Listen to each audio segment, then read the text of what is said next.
The Zanity press might be the missing link in your planche training. Just for general knowledge, a Zanity is where you start in a back lever, and with straight arms, you push yourself into a planche from the lever. The Zanity press is the same movement but done on a bench and with dumbbells.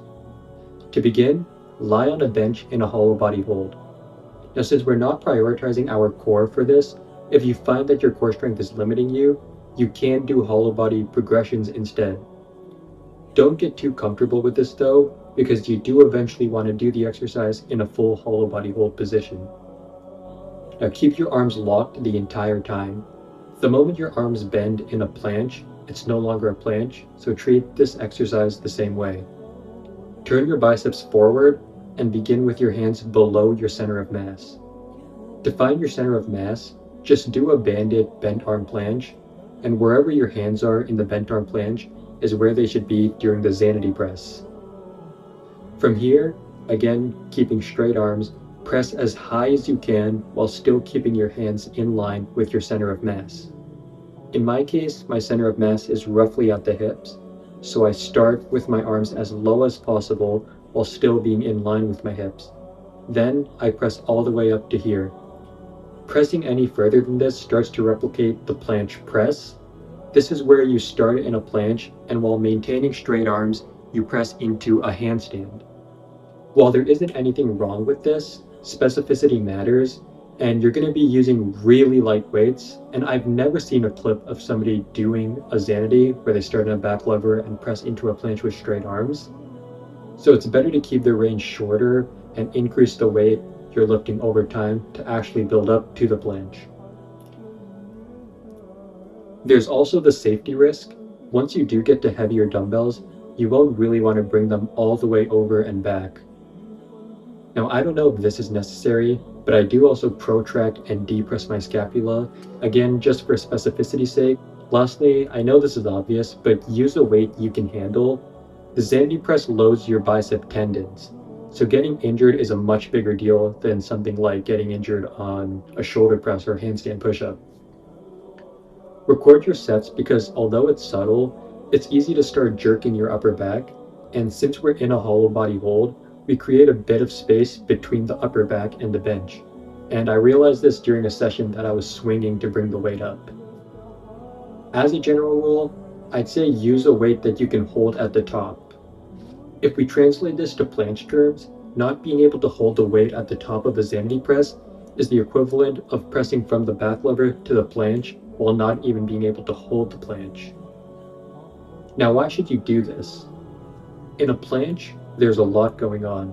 There's protraction, depression, core compression, full hip extension, keeping your arms straight. Your head and neck position can legitimately affect your planche. The Zanity press is like a front raise with dumbbells, except you're also loading your bicep tendons and getting in a little bit of core work. In other words, you're isolating the hardest parts of the planche, the shoulders and biceps, and working it measurably with weights rather than progressions which don't have an objective universal difficulty scaling relative to the full planche. It's similar to how with handstand push-ups, specificity, yes, it does matter, but if you have access to weights, there's no reason to not build up more shoulder strength by doing overhead press variations or how you do weighted pull-ups in addition to one-arm pull-up training. The Zanity press on its own won't get you a planche due to all the other stuff going on that I mentioned earlier, but it really did make a noticeable difference for myself. In my case, it finally got me past the advanced tuck that I was stuck at for like 3 months. I think one of the best use cases for this exercise is for maintenance. While I did say use a weight you can handle and start with light weights, as with any exercise, we want to progressively overload. So make it a goal of more reps or weight, but be realistic. You're going to progress this very slowly. I was training planche for a few months until April. After that, I did initially keep some planche holds at the start of my push days, but I ended up switching them out for the Zanity press. Then just this month, I decided to spend a few sessions messing around with planche, and I was happy to find out that my planche actually progressed further and I was past the advanced tuck, like I said earlier. This was one of those sessions, and as you can see, I had literally no protraction. I was protracting as hard as I could, but it's still very clearly a retracted scapula. I gained the shoulder and bicep strength to lean into the harder progression, but the other things haven't caught up yet, which is why it looked like that. But again, your tendon adaptation is what takes the longest, which is why I'm not too worried about it. I'm sure the other factors like that protraction and depression will catch up before I hit like a straddle planche. So hopefully this helps you make some meaningful planche progress, or let you keep your current planche progress while being significantly less taxing than doing holds or a full planche workout.